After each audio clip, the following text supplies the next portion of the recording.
ರಕ್ಷಣಾ ಕಾರ್ಯಾಚರಣೆಗೆ ಜೇನುನೊಣಗಳ ಕಾಟ ಈಗ ಅಲ್ಲಿ ಉಂಟಾಗ್ತಾ ಇದೆ. ಅವಶೇಷಗಳ ಅಡಿಯಿಂದ ದಿಢೀರಂತ ಜೇನುನೊಣಗಳು ಈಗ ದಾಳಿ ಇಟ್ಟಿವೆ. ಹೀಗಾಗಿ ರಕ್ಷಣಾ ಕಾರ್ಯಾಚರಣೆ ಮಾಡೋರಿಗೆ ಅಲ್ಲಿ ಬಹಳ ಕಷ್ಟ ಆಗ್ತಾ ಇದೆ ಅನ್ನುವಂಥದ್ದು ಈಗ ಸಿಗ್ತಾ ಇರುವಂತಹ ಮಾಹಿತಿ.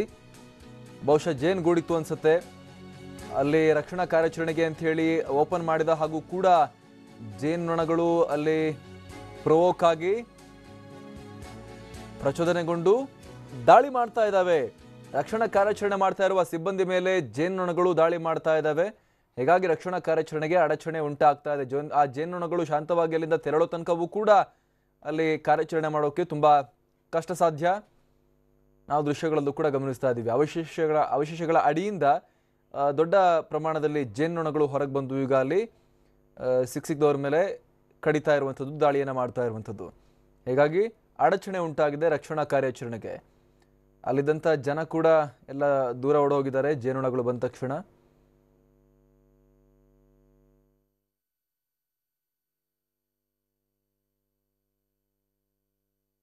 NDRF ಸಿಬ್ಬಂದಿ ಆ ಕಟ್ಟಡದ ಅವಶೇಷಗಳ ಅಡಿ ಸಿಲುಕಿರೋರಿಗಾಗಿ ಈಗ ರಕ್ಷಣಾ ಕಾರ್ಯಾಚರಣೆಯನ್ನ ಮಾಡ್ತಾ ಇದ್ದಾರೆ ನಿರಂತರವಾಗಿ. ಈ ನಡುವೆ ಇದೀಗ ಹೊಸ ರೀತಿಯ ಅಡಚಣೆ ಅವರಿಗೆ ಈಗ ಎದುರಾಗಿರುವಂಥದ್ದು. ಅನ್ಎಕ್ಸ್ಪೆಕ್ಟೆಡ್ ಅಡಚಣೆ ಇದು. ಅನಿರೀಕ್ಷಿತ ರೀತಿಯಲ್ಲಿ ಜೇನುನೊಣಗಳ ರಾಶಿ ಇದ್ದಕ್ಕಿದ್ದ ಹಾಗೆ ಅಲ್ಲಿ ಕಂಡು ಬಂದಿದ್ದು ಸಿಬ್ಬಂದಿ ಮೇಲೆ ಅಟ್ಯಾಕ್ ಮಾಡ್ತಿವೆ.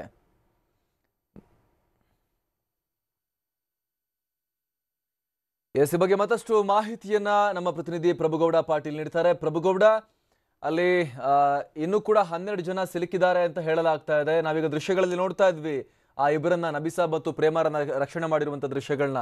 ಒಂದ್ ರೀತಿ ಪುನರ್ಜನ್ಮನೆ ಕೊಟ್ಟಿದ್ದಾರೆ ಅವರಿಗೆ NDRF ಸಿಬ್ಬಂದಿ. ಇನ್ನೂ 12 ಜನ ಇದ್ದಾರೆ ಒಳಗಡೆ ಅಂತ ಹೇಳಲಾಗ್ತಾ ಇದೆ. ಯಾವ ರೀತಿ ಕಾರ್ಯಾಚರಣೆ ಸಾಗಿದೆ? ಈ ನಡುವೆ ಜೇನುಹುಳಗಳ ಕಾಟ ಬೇರೆ ಶುರುವಾಗಿದೆ ಅಂತ ಅಲ್ಲಿ ಮಾಹಿತಿ. ಪ್ರಭುಗೌಡ, ಅಮರ್ ಪ್ರಸಾದ್, ಏನು ನಿರ್ಮಾಣಾಂತರ ಕಟ್ಟಡ ಕುಸಿದು ಹಲವರು ಅವಶೇಷಗಳ ಅಡಿಯಲ್ಲಿ ಸಿಲುಕೊಂಡಿದ್ದಾರೆ. ಈ ಒಂದು ಕಾರ್ಯಾಚರಣೆ ಸತತ 3 ದಿನಗಳಿಂದಲೂ ಕೂಡ ನಡೀತಾ ಇದೆ. ಹಗಲು ರಾತ್ರಿ ಎಂದೇನೆ NDRF, SDRF ಮತ್ತು ಅಗ್ನಿಶಾಮಕ ದಳ ಸಿಬ್ಬಂದಿ ಈ ಒಂದು ಕಾರ್ಯಾಚರಣೆಯನ್ನು ನಡೆಸ್ತಾ ಇದ್ದಾರೆ. ಈಗಾಗಲೇ ಏನು ಸುಮಾರು 61 ಜನರನ್ನ ಈ ಒಂದು ಅವಶೇಷಗಳ ಅಡಿಯಿಂದ ರಕ್ಷಣೆ ಮಾಡಲಾಗಿದೆ. ಜೊತೆಗೆ 7 ಜನರು ಮೃತಪಟ್ಟಿದ್ದಾರೆ. ಅಲ್ಲದೆ ಇದರಲ್ಲಿ ಒಂದು ಪ್ರಮುಖವಾದಂತಹ ಗಮನಿಸಬೇಕಾದಂಥ ಅಂಶ ಏನು ಅಂತಂದ್ರೆ, ನಿನ್ನೆ ರಾತ್ರಿ 1 ಗಂಟೆ ಅಷ್ಟೊತ್ತಿಗೆ ಇಬ್ಬರನ್ನ ಈ ಒಂದು ಸುರಕ್ಷಿತವಾಗಿ ಹೊರತೆಗೆದಿದ್ದಾರೆ. ಅದರಲ್ಲಿ ಪ್ರೇಮ ಉಣ್ಕಲ್ ಅನ್ನುವಂಥವ್ರು, ಇವರು ಧಾರವಾಡದ ನಿವಾಸಿ.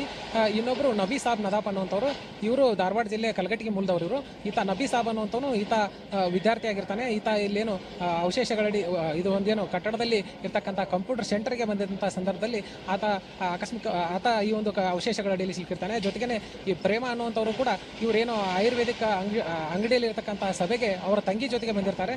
ಈ ಸಂದರ್ಭದಲ್ಲಿ ಅವರು ಕೂಡ ಈ ಒಂದು ಕಟ್ಟಡ ದುರಂತ ಸಂಭವಿಸಿದಾಗ ಅವರು ಕೂಡ ಅವಶೇಷಗಳ ಅಡಿ ಸಿಲುಕೊಂಡಿರ್ತಾರೆ. ಜೊತೆಗೆ ಅವರು ನಿನ್ನೆ ಸುಮಾರು 32 ಗಂಟೆ 30 ನಿಮಿಷಗಳ ಕಾಲ ಇಲ್ಲಿ ಒಂದು ಅವಶೇಷಗಳಿಂದ ಸಿಲುಕಿಕೊಂಡು ನಿನ್ನೆ NDRFನ ಸಿಬ್ಬಂದಿ ಅವರಿಗೆ ಸುಮಾರು ರಾತ್ರಿ 12 ಗಂಟೆ ಅಷ್ಟೊತ್ತಿಗೆ ಇವರಿಗೆ ಗೋಚರ ಆಗ್ತಾರೆ.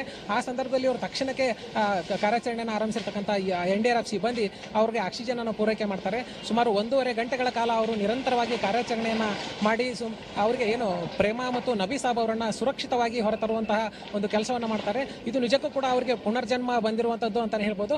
ತಕ್ಷಣಕ್ಕೆ ಅವರನ್ನ ಏನು ಧಾರವಾಡ ಜಿಲ್ಲಾಸ್ಪತ್ರೆಗೆ ದಾಖಲಿಸಿ ಅಲ್ಲಿ ಪ್ರಾಥಮಿಕ ಚಿಕಿತ್ಸೆಯನ್ನು ಕೊಡಿಸಿ, ಅದರಲ್ಲಿ ಒಬ್ಬರನ್ನ ಧಾರವಾಡದ ಖಾಸಗಿ ಆಸ್ಪತ್ರೆ ಮತ್ತು ಇನ್ನೊಬ್ಬರನ್ನ ಹುಬ್ಬಳ್ಳಿಯ ಕಿಮ್ಸ್ ಆಸ್ಪತ್ರೆಗೆ ದಾಖಲಿಸಿ ಈಗ ಅವರಿಗೆ ಚಿಕಿತ್ಸೆಯನ್ನು ಕೊಡ್ತಾ ಇದ್ದಾರೆ. ಈಗಲೂ ಕೂಡ ಏನು ಈ ಒಂದು ಸ್ಥಳದಲ್ಲಿ ಸಾಕಷ್ಟು NDRFನ ಸಿಬ್ಬಂದಿಗಳು ಬಿಡುಬಿಟ್ಟಿದ್ದು ಕಾರ್ಯಾಚರಣೆಯನ್ನು ನಡೆಸ್ತಾ ಇದ್ದಾರೆ. ಜೊತೆಗೆ ಈಗ ಏನು ಆ ಒಂದು ಕಾರ್ಯಾಚರಣೆಯ ಸಂದರ್ಭದಲ್ಲಿ ಏನು ಈ ಒಂದು ಕಟ್ಟಡದ ಅವಶೇಷಗಳನ್ನ ಕೆದಕ್ತಾ ಹೋದಂತೆಲ್ಲ ಕೆಲವೊಂದು ಜೇನು ಹುಳುಗಳು ಕೂಡ ಇಲ್ಲಿ ಎದ್ದು ಹಾರಾಡಿರುವಂಥದ್ದು. ಆದರೆ ಜೇನು ಹುಳುಗಳಿಂದ ಯಾರಿಗೂ ಕೂಡ ಯಾವುದೇ ರೀತಿಯಾದಂತಹ ತೊಂದರೆ ಆಗದಂತೆ ಇಲ್ಲಿನ NDRF ಸಿಬ್ಬಂದಿ ಅವುಗಳನ್ನ ಅಡ್ತಕ್ಕಂಥ ಕೆಲಸ ಮಾಡಿದ್ರು. ಜೊತೆಗೆ ಈಗಾಗಲೇ ಕೂಡ ಮತ್ತೆ ಅವರು ಕಾರ್ಯಾಚರಣೆಯನ್ನು ಮುಂದುವರಿಸಿದ್ದಾರೆ. ಇದೀಗಷ್ಟೇ ನೀವು ಇಲ್ಲಿ ದೃಶ್ಯಗಳಲ್ಲಿ ನೋಡ್ತಾ ಇರಬಹುದು. ಈಗಷ್ಟೇ ಇಲ್ಲಿ ಕಾರ್ಯಾಚರಣೆ ನಡೀತಾ ಇದೆ. ಈ ಒಂದು ಕಾರ್ಯಾಚರಣೆ ಸ್ಥಳದಲ್ಲಿ ಈಗಷ್ಟೇ ಒಂದು ಮೃತದೇಹ ಕೂಡ ಪತ್ತೆಯಾಗಿದೆ ಅನ್ನುವಂಥ ಮಾಹಿತಿ ಲಭ್ಯವಾಗಿದೆ. ಹೀಗಾಗಿ ಏನು ಅದನ್ನು ಕೂಡ ಹೊರಗೆತ್ತಕ್ಕಂಥ ಕಾರ್ಯಾಚರಣೆಯನ್ನು ಈಗಾಗಲೇ NDRF ಸಿಬ್ಬಂದಿ, SDRF ಹಾಗೂ ಅಗ್ನಿಶಾಮಕ ದಳದವರು ಸುತ್ತುವರೆದು ಆ ಒಂದು ಮೃತದೇಹವನ್ನು ಹೊರಗೆತ್ತಕ್ಕಂಥ ಪ್ರಯತ್ನವನ್ನು ಮಾಡ್ತಾ ಇದ್ದಾರೆ. ಈಗಾಗಲೇ ಅಲ್ಲಿ ಸಿಬ್ಬಂದಿಗಳಿಗೆ ಸ್ಪಷ್ಟವಾಗಿ ಅದು ಮೃತದೇಹ ಅನ್ನುವಂಥದ್ದು ಗೊತ್ತಾಗಿದೆ. ಹೀಗಾಗಿ ಅವರು ಕೂಡ ಅದನ್ನು ಮೇಲೆತ್ತಕ್ಕಂತಹ ಪ್ರಯತ್ನ ಮಾಡ್ತಾ ಇದ್ದಾರೆ.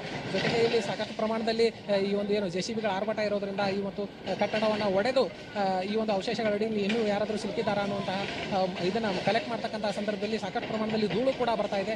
ಹೀಗಾಗಿ ಇಲ್ಲಿ ಯಾವುದೇ ರೀತಿಯಾದಂತಹ ಕಾರ್ಯಾಚರಣೆಗೆ ಅಡ್ಡಿ ಆಗಬಾರ್ದು ಅನ್ನುವಂತಹ ಕಾರಣಕ್ಕಾಗಿ ಇಲ್ಲಿ ನೀರಿನ ವ್ಯವಸ್ಥೆಯನ್ನು ಕೂಡ ಮಾಡಲಾಗಿದೆ. ಧೂಳು ಮೇಲಕ್ಕೆ ಹಾರದಂತೆ ಇಲ್ಲಿ ನೀರಿನ ವ್ಯವಸ್ಥೆಯನ್ನು ಮಾಡಿದ್ದಾರೆ. ಹೀಗಾಗಿ ಏನು ಕಾರ್ಯಾಚರಣೆಯನ್ನು ಅತ್ಯಂತ ಸೂಕ್ಷ್ಮವಾಗಿ ನಡೆಸಲಾಗ್ತಾ ಇದೆ. ಜೊತೆಗೆ ಪೊಲೀಸ್ ಇಲಾಖೆ ಆರಂಭಿಸಿರ್ತಕ್ಕಂತಹ ಸಹಾಯವಾಣಿಗೆ ಇನ್ನೂ ಕೂಡ 12 ಜನರ ಮಾಹಿತಿ ಕೂಡ ಲಭ್ಯವಾಗಿರುವಂಥದ್ದು. ಅವರ ಸಂಬಂಧಿಕರು ಮತ್ತು ಅವರ ಸ್ನೇಹಿತರು ನೀಡಿದಂತಹ ಮಾಹಿತಿ ಆಧಾರದ ಮೇಲೆ ಕಾರ್ಯಾಚರಣೆ ನಡೀತಾ ಇದೆ. ಅವರನ್ನು ಕೂಡ ಇಲ್ಲಿ ಪ್ರಮುಖವಾಗಿ ಅವರನ್ನು ಏನು ಸುರಕ್ಷಿತವಾಗಿ ಹೊರಗೆ ತರಬೇಕು ಅನ್ನುವಂಥ ನಿಟ್ಟಿನಲ್ಲಿ NDRF ಮತ್ತು SDRF ಸಿಬ್ಬಂದಿಯವರು ಒಂದು ಕಾರ್ಯಾಚರಣೆಯನ್ನು ನಡೆಸ್ತಾ ಇದ್ದಾರೆ. Thank you Prabhu.